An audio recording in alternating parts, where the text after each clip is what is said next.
Padre Nuestro is arguably one of the most important sites in the country, archaeologically as well as paleontologically, and looking at environmental data in the past as well.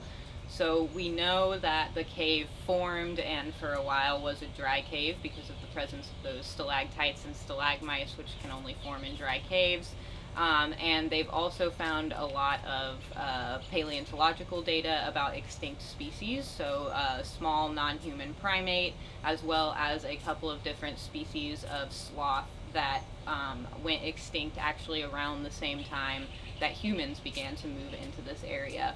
And then as you kind of move further towards the mouth of the cave, you start seeing more like human associated activity. So we've found some rocks that would not have occurred naturally in that cave.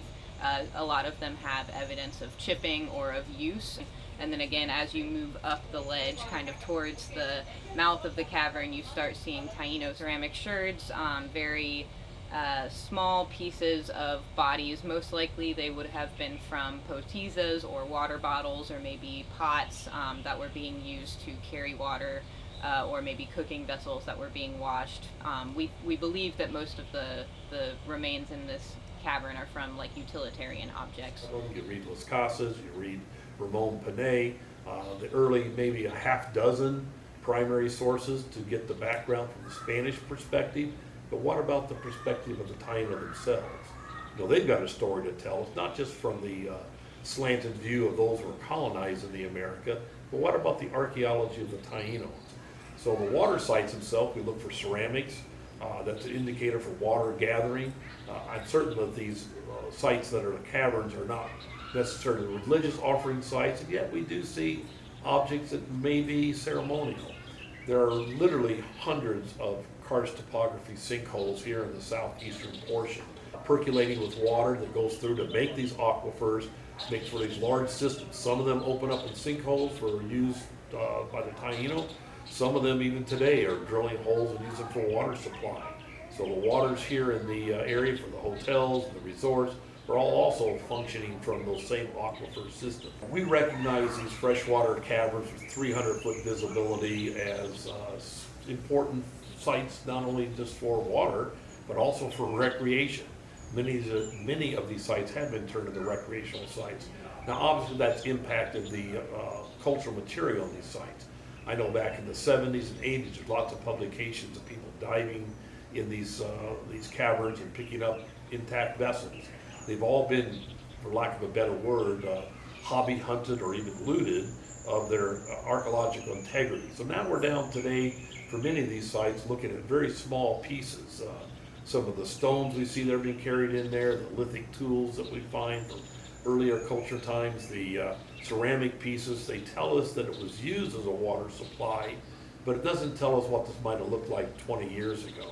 So the archaeological integrity of these sites has been impacted as diving's come into the area, as free diving, as hundreds of people visit a tourist site.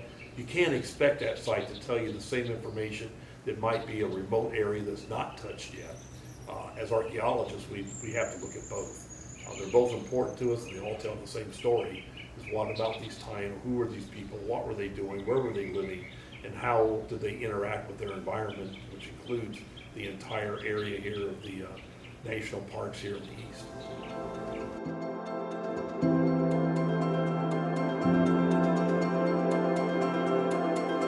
I'm Kirsten Hawley. I'm a PhD student at Indiana University in archaeology and earth science. So I'm here in the Dominican Republic doing some field research for some preliminary data for my dissertation in the future, and working with Charlie Beaker on the Living Museums in the Sea archaeology.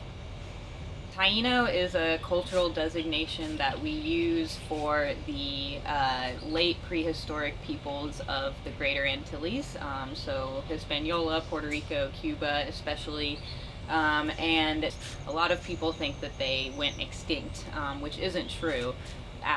with the advent of DNA testing, we know that a lot of people in these islands still have a significant amount of Taino DNA, and a lot of their cultural kind of folklore and other ideas have been passed down as well and are kind of ingrained in Dominican culture, Puerto Rican culture, things like that.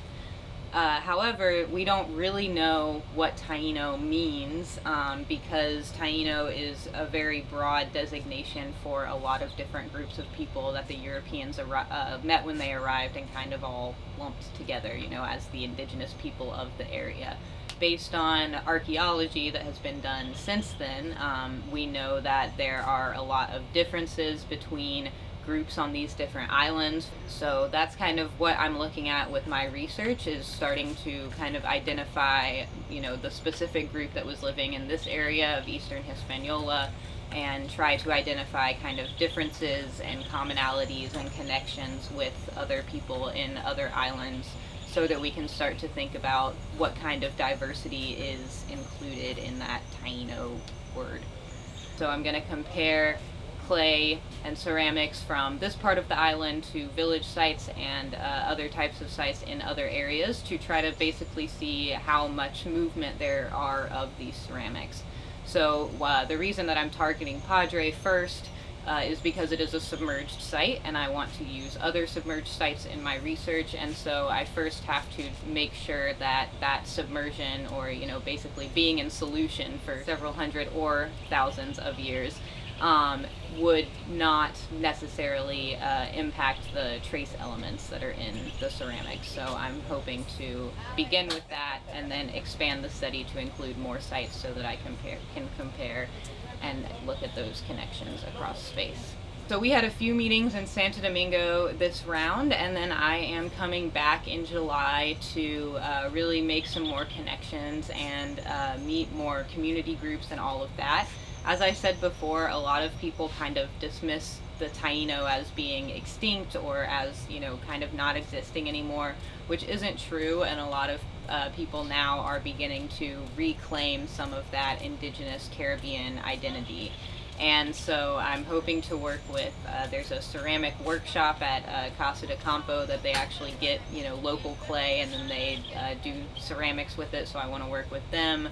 On the more eastern side of the island, there's some archaeology groups that are doing some public archaeology, introduction to archaeology classes for the public. But just in general, I'm going to really make sure I share my research with the local people here, and I want to make sure that they have access, because so much of this knowledge has been lost, and it's really a disservice to a lot of those people that have that indigenous identity.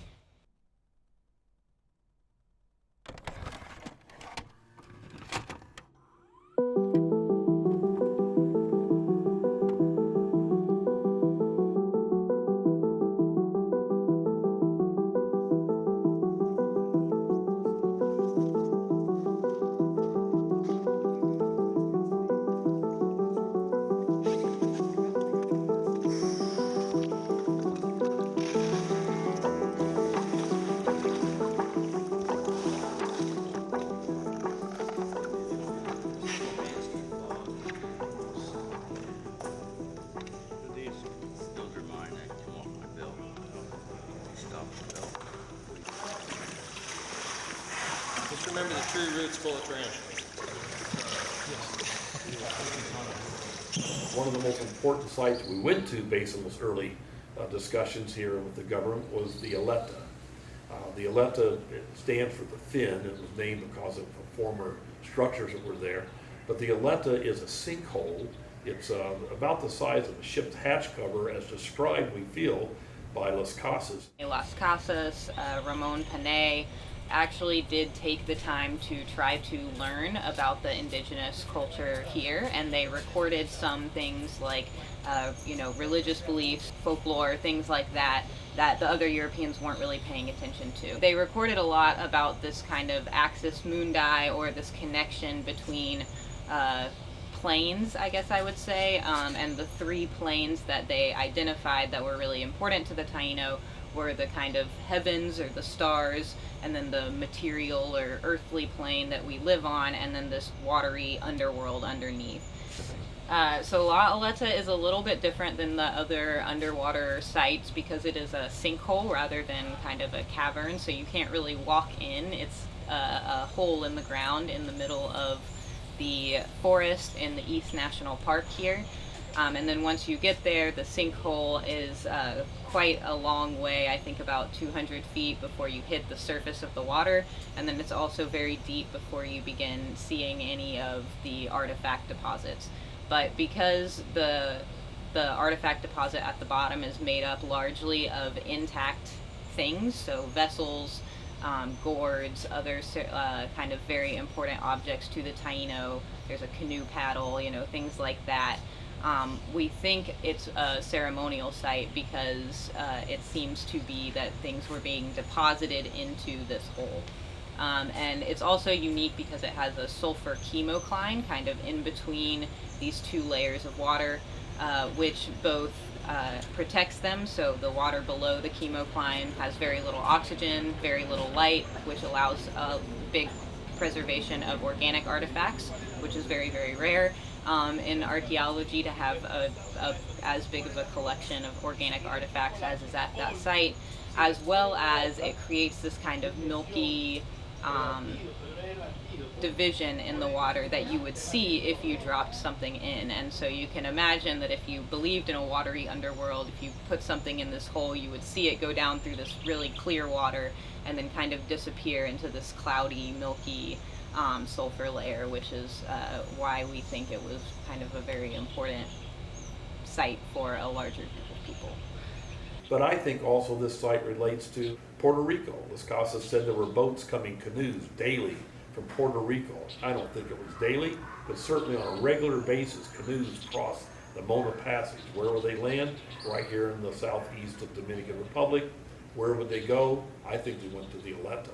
I think that was the Vatican of its time. And all the other Taino village sites we find around here, they still revered the water. It was important, these crystal clear pools of water that we find here in the southeast, this large karst topography that is really susceptible for percolation of water to make sinkholes. That crystal clear aquifer water had to be something that the Taino revered, but they still went into a place like the Aleta. And to try and do the studies locally, everywhere from up here in Cap Cana up around to the National Park, Côte de Bamena, to the Bayahiba area, this whole region was considered an agricultural center by the Taino, and certainly we think a religious center too. And it's important to us today to do the archaeology of these sites, to try and do the study, to tie this together to 21st century archaeology and methodology of scientific investigation, and I think that's what we're on. It's exciting, it's important, and it can rewrite the history of the Taino.